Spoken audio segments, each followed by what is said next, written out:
రవాణా శాఖ మంత్రి మహేందర్ రెడ్డి మీడియాతో మాట్లాడుతున్నారు. లైవ్లో చూద్దాం. తప్పడం లేదు.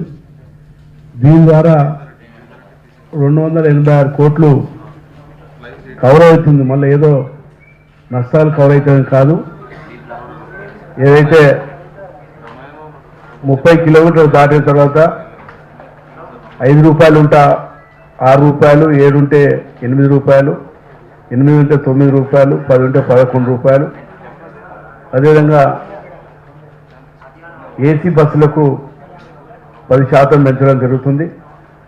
100 రూపాయలు ఉంటే 110, 200 ఉంటే 220, 300 ఉంటే 330 రూపాయలు పెరగడం జరుగుతున్నది. ఇతర రాష్ట్రాల నుంచి పోల్చి చూస్తే మహారాష్ట్ర కానీ, కర్ణాటక కానీ, పక్కన ఉన్నటువంటి ఆంధ్ర రాష్ట్రంలో కూడా 2015 సంవత్సరం క్రితమే ఛార్జీలు పెంచడం జరిగింది. ఆ రాష్ట్రాలతో పోల్చి చూస్తే పెంచింది చాలా తక్కువ. అదేవిధంగా మళ్ళీ కూడా 1200 బస్సులు కూడా కొత్తవి కూడా తీసుకుంటున్నాం. పల్లె వెలుగు బస్సులు కానీ, ఎక్స్ప్రెస్లు కానీ. గౌరవ ముఖ్యమంత్రి గారు కూడా గ్రేటర్ నుంచి నెలకు 18 కోట్లు కూడా నష్టాలు రాకుండా కూడా నిర్ణయం తీసుకోవడం జరిగింది. అదేవిధంగా ముందు కూడా ఆర్టీసీని లాభాలు జరగడానికి కూడా మొన్న గౌరవ ముఖ్యమంత్రి గారు, ఆర్టీసీ చైర్మన్ గారు, ఎండీ గారు, అందరూ ఈడీలు, డిపోమే అందరితో కూడా మీటింగ్ పెట్టడం జరిగింది. మాకు ఒక నమ్మకం ఉన్నది, తెలంగాణ ఆర్టీసీ ముందు కూడా లాభాలు తీసుకోవడానికే తప్పకుండా ప్రయత్నం చేస్తాం. ఏదైతే తప్పని పరిస్థితుల్లో మరొకసారి కూడా చెప్తున్నాం, ఆర్టీసీ ఛార్జీలు సోమవారం 27 మార్నింగ్ ఫస్ట్ సర్వీస్ రోజు పెంచుతున్నాం. నైట్ రైడ్ బస్సులు ఉంటే తెల్లారి మళ్ళీ నైట్ రైడ్ బస్సులు ఏదైతే వస్తాయో ఆ రాత్రి పాత రేట్లు ఉంటాయి. తెల్లారి స్టార్ట్ అయ్యే బస్సులకు కూడా నేను చెప్పినట్టుగా ఛార్జీలు పెరుగుతాయి.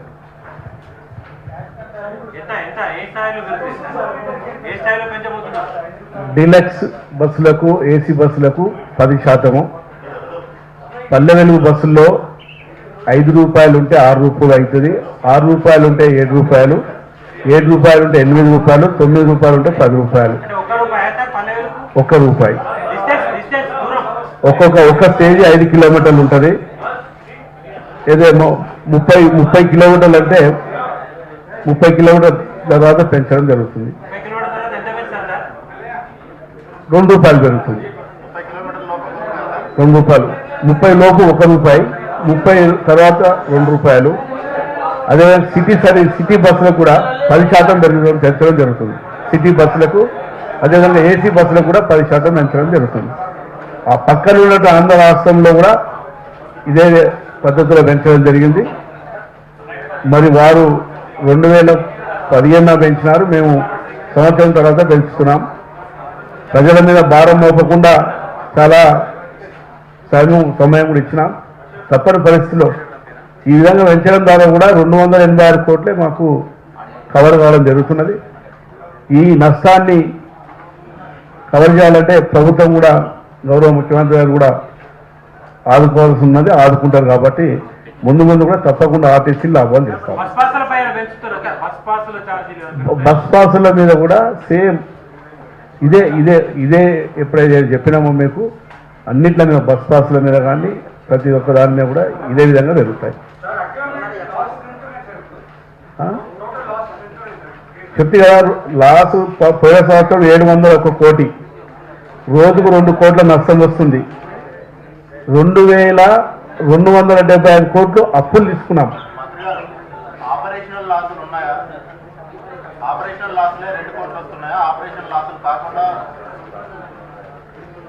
ఆపరేషన్ లాస్ట్ టైం 257 కోట్లు.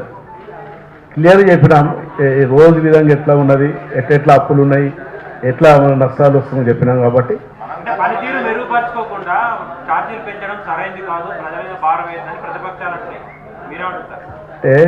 ఇది అసలు నిజంగా చాలా ఎప్పుడో పెంచవలసిన ఛార్జీలు ఇవి.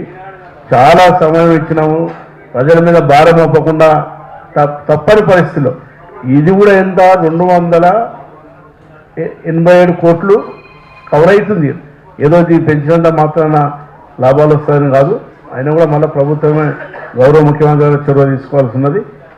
మీరు ముందు కూడా ఎందుకంటే తెలంగాణ ఆర్టీసీని ప్రజలకు సేవలు అందేందుకే ఇంకా చాలా గ్రామాలు, ఇంకా కొన్ని గ్రామాలు కూడా బస్సులు ఉన్నటువంటి గ్రామాలు ఉన్నాయి. అలాంటి గ్రామాల్లో కూడా కొత్త బస్సులు 1200 బస్సులు తీసుకుంటున్నాం. మళ్ళీ కూడా ఏసీ బస్సులు కూడా తీసుకొని ప్రతి డిస్టిక్ నుంచి కూడా హైదరాబాద్కి ఏసీ బస్సులు, ప్రతి నియోజకవర్గానికి హైదరాబాద్కి ఏసీ బస్సులు, లాంగ్ రూట్లలో కూడా తిరుపతి కానీ, ముంబై కానీ, బెంగళూరు కానీ ఆ రూట్లన్నీ కూడా లాభాలు వస్తున్నాయి. కాబట్టి ఇంకా లాభాలు రానికి కూడా లాంగ్ రూట్లన్నీ కూడా తీసుకోవడం జరుగుతుంది. అందరికీ నమస్కారం. ప్రైవేట్ ఆపరేటర్లను మీరు కట్టడి చేయట్లేదు కదా, వాళ్ళని కట్టడి చేయకుండా ఛార్జీలు ప్రైవేటు వాహనాలను చాలా, ఎందుకంటే వాళ్ళు ఎన్ని తీసుకొచ్చినా కూడా ఒకే రోజు 3000 వెహికల్స్ సీజ్ చేసినాం. దాని మీద కూడా వరంగల్ కొన్ని జిల్లాలో ప్రైవేట్ వాళ్ళందరూ కూడా ధర్నాలు చేస్తున్నారు, ఆర్టీసీ బస్సులను ఆపుతున్నారు. అంతా మీకు కూడా ప్రెస్సులు చూస్తూనే ఉన్నారు. చాలా కట్టడి చేస్తున్నాం ప్రైవేట్ బస్సులను, ప్రైవేట్ వాహనాలను కూడా. ఆర్టీసీకి నష్టం వచ్చే రూట్లను కూడా గుర్తించినాం. ఈ ప్రైవేటు వాహనాల్లో పోవడం వల్ల కూడా అమాయక ప్రజలు, పేద ప్రజలు చనిపోతున్నారు. మరి దాన్ని కూడా దృష్టిలో పెట్టుకొని చాలా టైట్ చేస్తాం. ప్రైవేటు వాహనాలను కూడా కట్టడి చేస్తాం.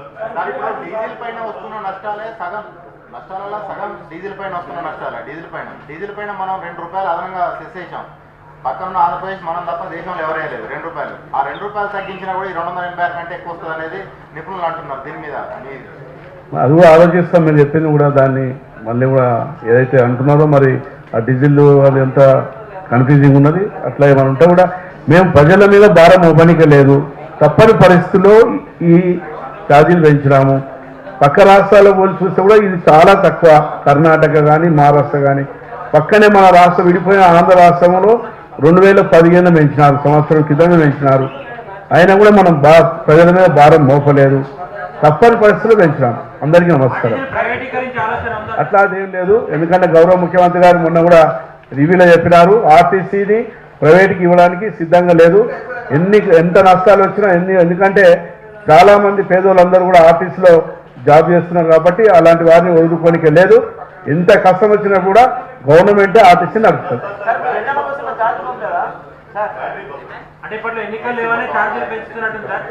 అట్లాంటిది ఇంకేం ఆలోచన లేదు, తీసుకోలేదు అట్లాంటి. అందరికీ నమస్కారం.